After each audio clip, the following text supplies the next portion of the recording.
Magandang buhay, mami! So, welcome back to our YouTube channel. So, pasensya nyo na dahil ngayon lang ulit nakapag-upload. So, ibabahagi ko nga ngayon sa inyo kung ano ang aming ganap.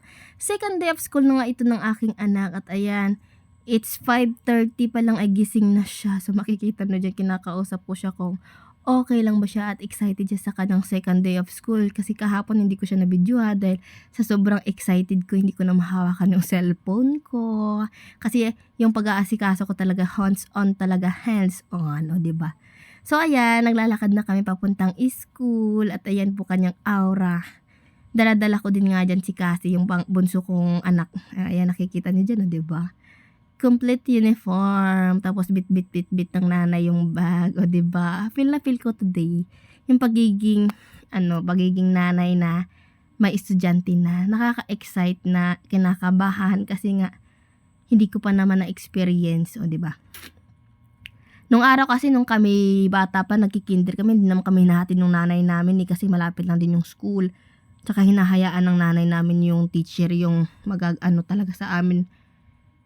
Tsaka yung alam mo ba yung 'pag may kasabay kang bata, hala do'n ka na lang din sumabay, sabi ng nanay ko noon, para kasi may ginagawa pa, maglalaba pa, ganito, ganyan. Ang daming ginagawa ng nanay ko noon, pero ngayon tingnan niyo naman ang bata ngayon, hatid sundo dahil siyempre iba-iba na naman talaga. Noon kasi hindi naman delikado.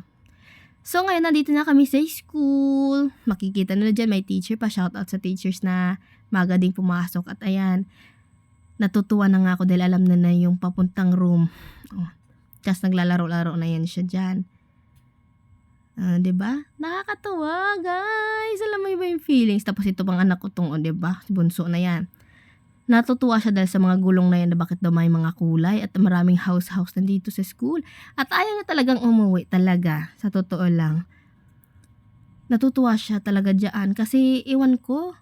Oh, 'di ba? Ang galing niya, nandito na kami sa school. At ayan, yung aking bunso, ayaw na talagang umalis. So, hanggang dito na lang. Thank you.